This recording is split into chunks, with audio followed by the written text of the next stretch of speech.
Hello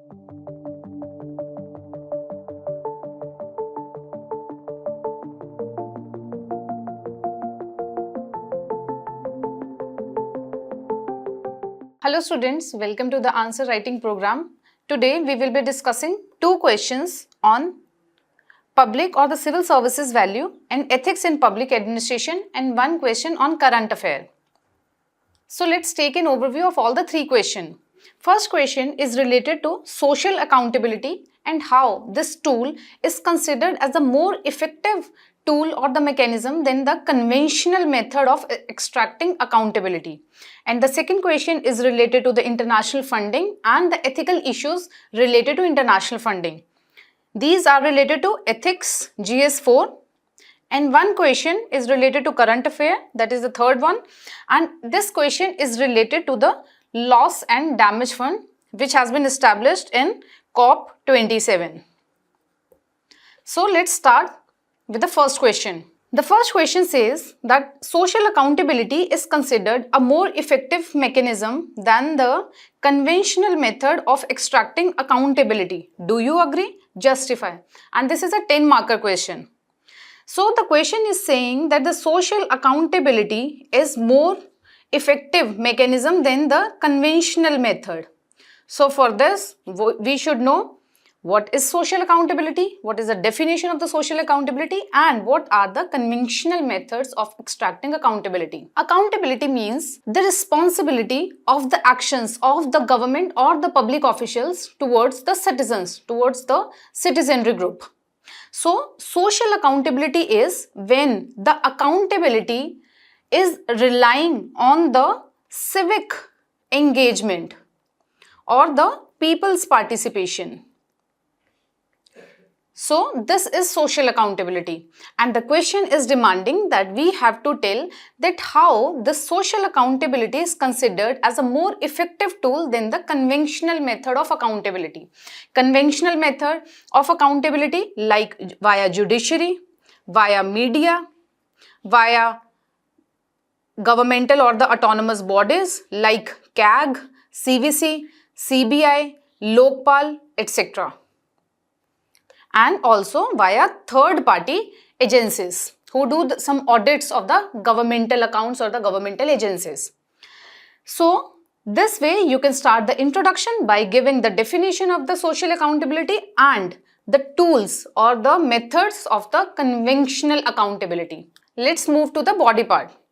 In body, as we have to cater to this demand, that we have to tell that social accountability is more effective mechanism than the conventional method of extracting accountability. So to cater this main demand, first we need to write that what are the issues with the conventional accountability, and then in the second body part we will write about the social accountability methods or the mechanism and how this is more effective tool. So the very first thing in the body is issues with the conventional accountability. There is a lack of citizens' participation. Due to the conventional method like judicial scrutiny, executive scrutiny via legislature, as we say that executives or the government is accountable to the parliament, especially to the Lok Sabha. It means they are responsible for their actions towards the legislature, and via media. But direct involvement of the citizenry, civil society groups, they are not involved in the accountability of the government or the public officials. Mostly, Indian conventional accountability is executive, like the one governmental agency is scrutinized by some agencies which are selected via the governmental officials only. So there are the conflict of interest, there can be the corrupt practices. Then second is the executive discretion. As we have discussed that the governmental agencies, they are scrutinized by the executives only, like some bodies whose members are being selected by the government officials.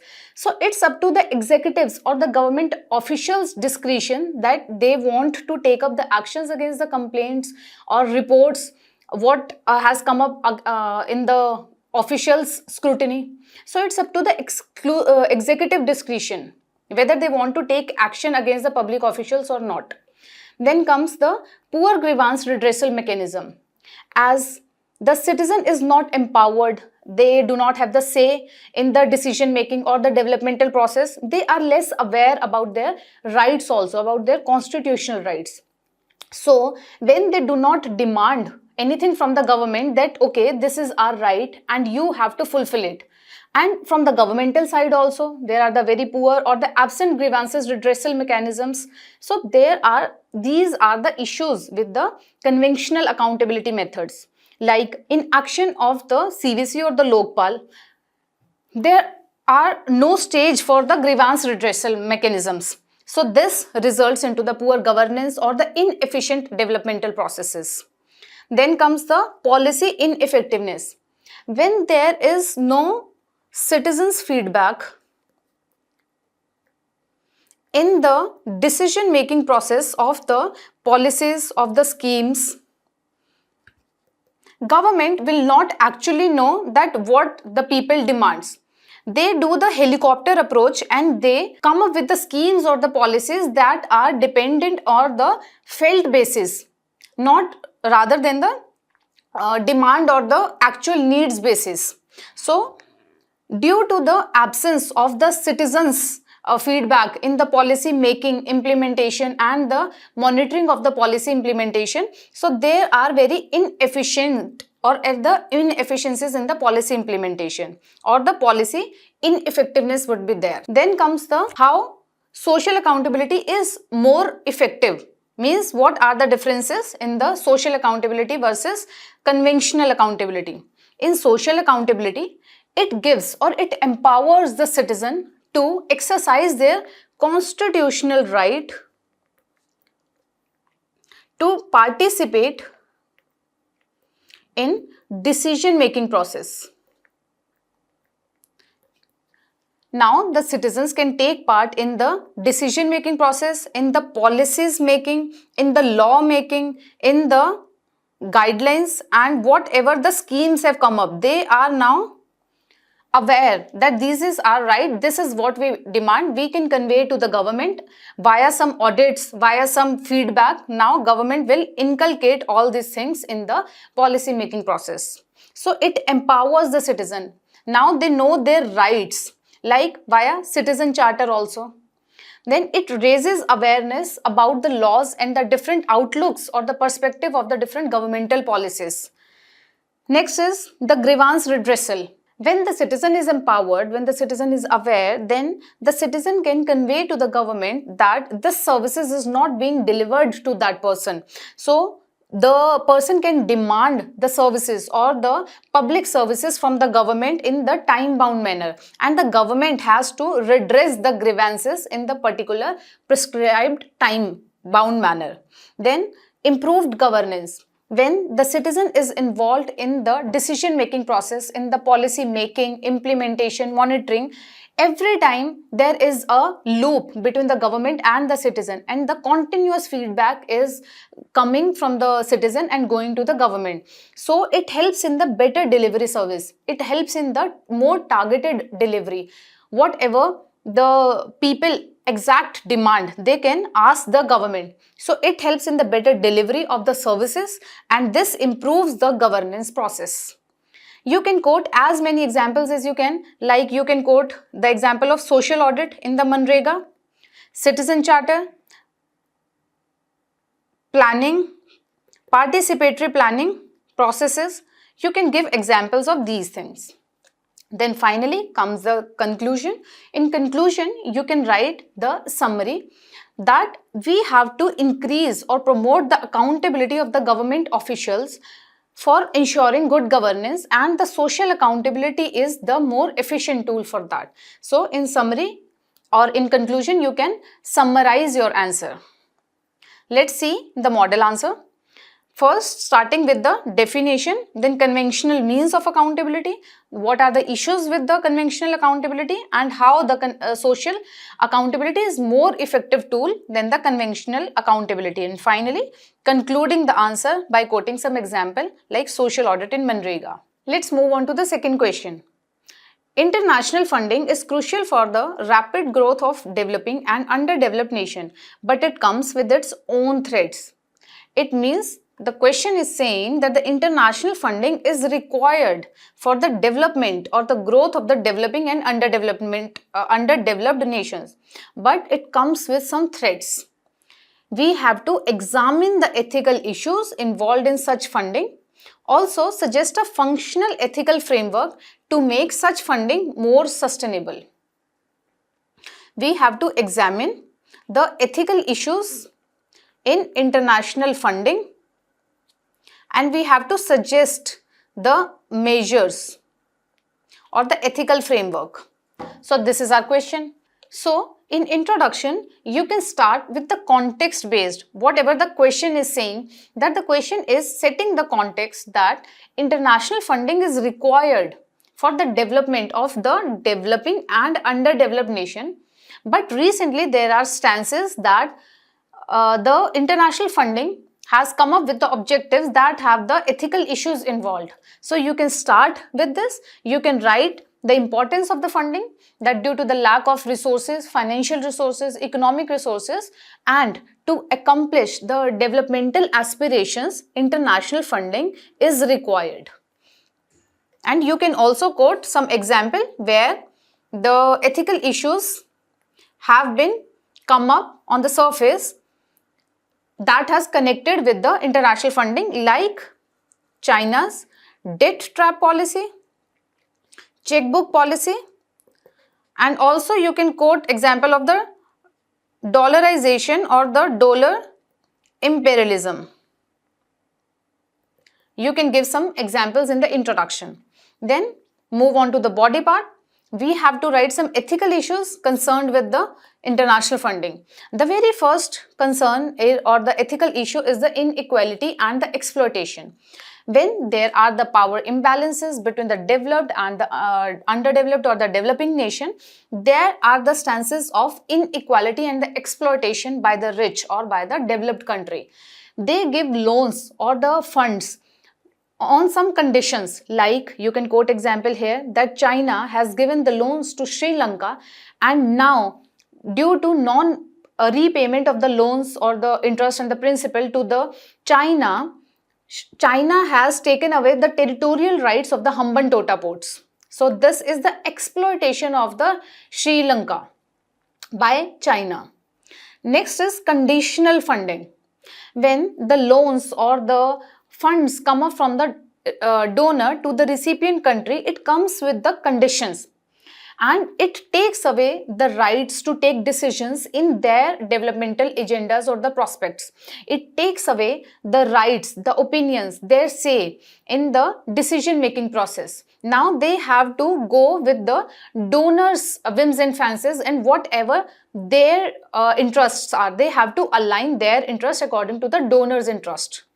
Next is lack of accountability and transparency. There are lack of transparency and accountability where in the allocation and the usage of the funds, where exactly the funds are being utilized.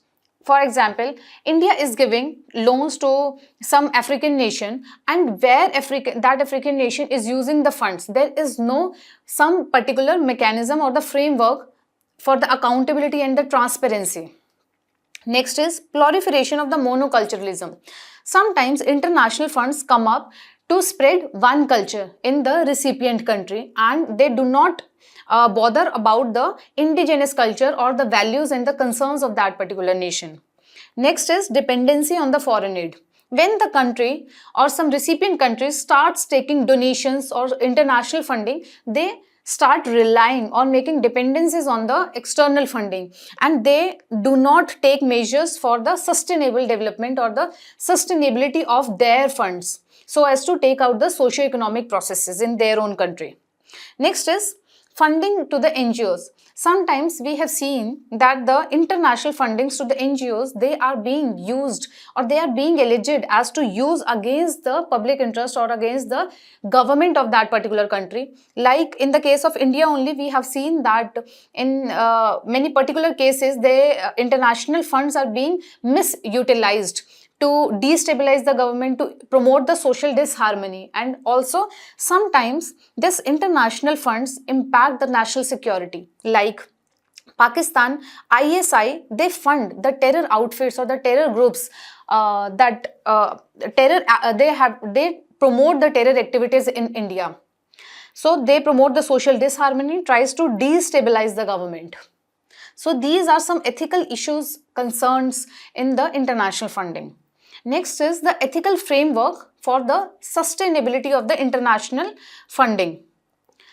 The very first thing, whatever the issues are, if we try to cope up or if we try to make it correct, then these are the ethical framework.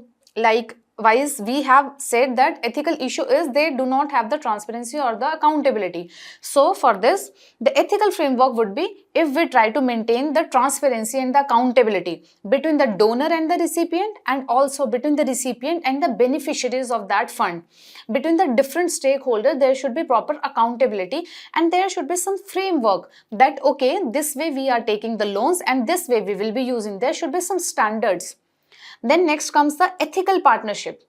The international funds, the donor and the recipient, their relation should be ethical. Their concerns, if the one country is more concerned towards the climate change actions, so then that country will give the donations or the international funds to the countries that are more susceptible or the vulnerable towards the climate change. So when the values or the concerns are shared or same, then the partnership is more ethical.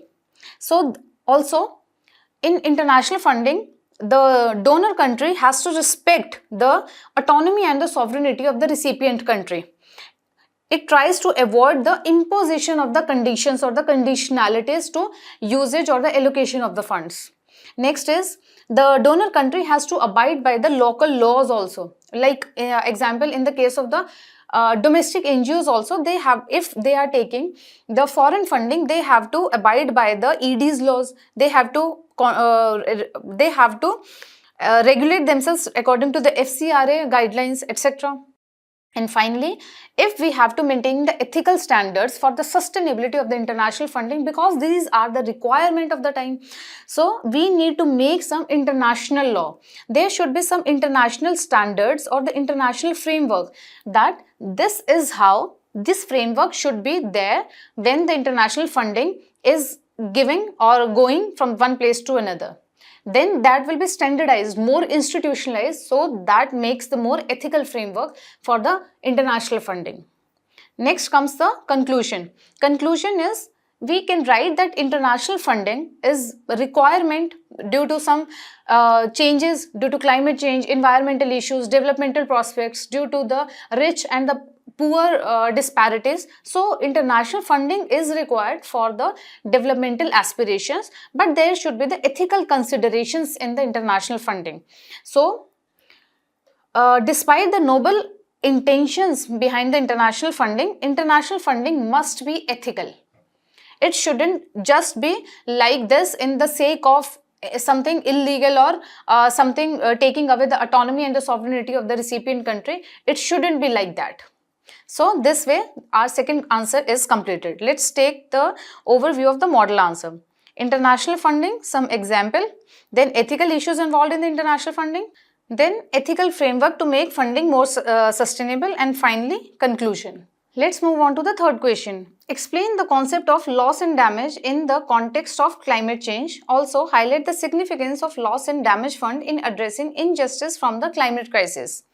The question is related to the loss and damage fund, and we have to highlight the significance of the loss and damage fund in addressing injustices from the climate crisis.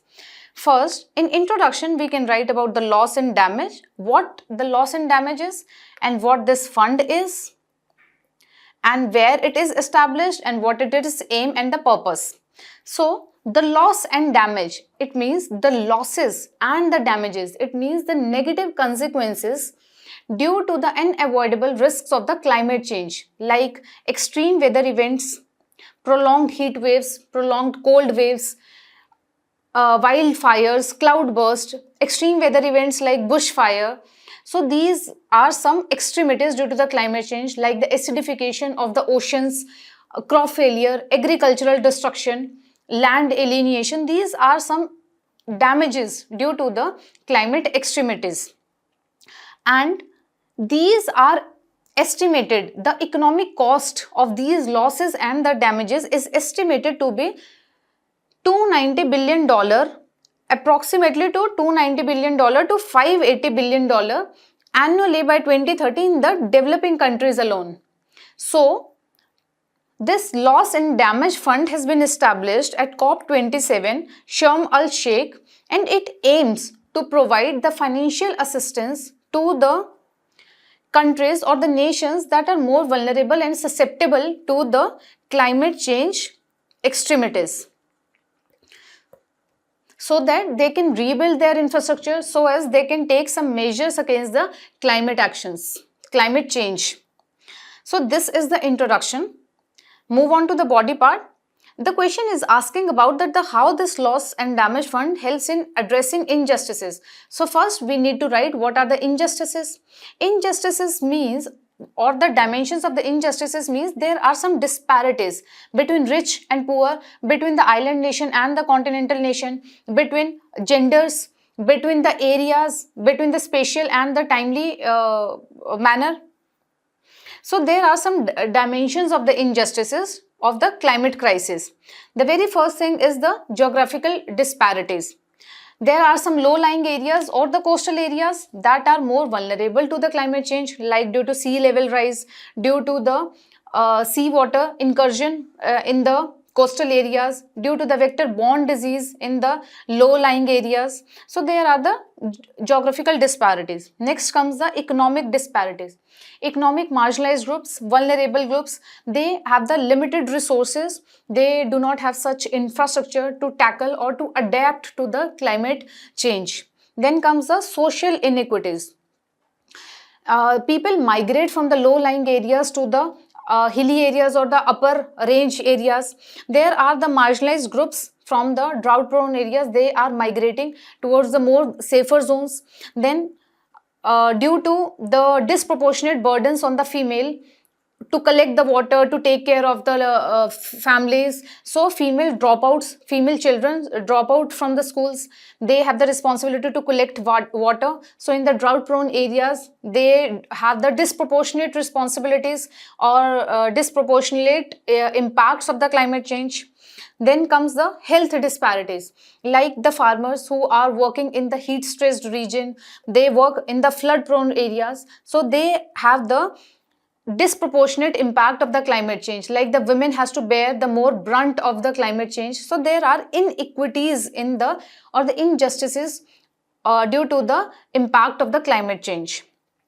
Then how this loss and damage fund will take care of this?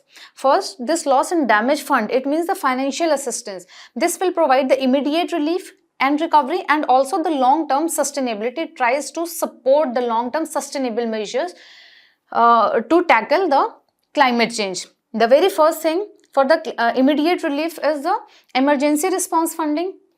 This fund will help in immediate response to resettle the basic needs of the food, water, basic infrastructure, road, railways, etc. Infrastructure rehabilitation, whatever the infrastructure has been destroyed in the extreme weather events, they tries to rebuild it, rehabilitate the communities over there. Then livelihood support, by giving the financial assistance to establishes, to stabilize their businesses and to support the livelihood activities of the people.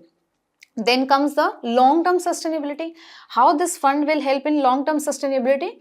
By helping or by giving funds to build them resilient infrastructure and the long-term sustainability, like flood resilient infrastructure, coastal foundations, etc., and the watershed management. So this fund will help in securing all these measures. Next is the climate resilient infrastructure. Then next is the sustainable livelihood program, so that the communities will transition from the fossil fuel based economy to the renewable sources. Ecotourism should be promoted, and the sustainable agriculture, zero budget natural farming, organic farming, and drought resistant farming, climate smart agriculture should be promoted. So these are some measures that will support the sustainable livelihood for the people. Then lastly comes the community-based adaptation initiatives. There are some community or the traditional knowledges and the practices that the community have from the ancient times. So this would be this fund would help the tailor-made adaptations of the communities, like the agricultural planning in some local areas according to the climate or according to the geographical features of that particular area. Then comes the conclusion. Conclusion, we can write that this fund is the lifeline to save or to secure the livelihood or the lives of the people from the brunt of the climate change. So we need to write some importance of this fund, and also we can write some complementary actions that along with this fund we need to take, like we need to reduce the emissions, greenhouse gases, promotion of the electronic vehicles, and building the climate ready infrastructure. So we need to tackle the root cause of the climate change for the long term planetary protection. For this question we are completed this. Let's see the model answer. First, loss and damage fund. Then dimensions of the injustices from the climate crisis and the role of the loss and damage fund. Then immediate relief and recovery, and finally conclusion. So this was it for today. This is the ethics series for the November month.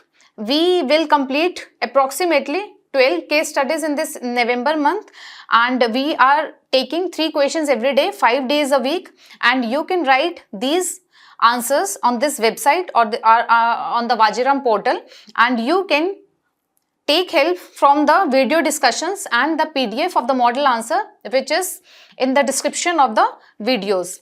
Also, Vajiram and Ravi is launching the mains intensive test series for 2024. It has 38 tests in total. You can be mains ready, fully mains prepared. It has some sectional test and the full length test. So be mains ready for 2024. Thank you and have a nice day and keep writing. Thank you.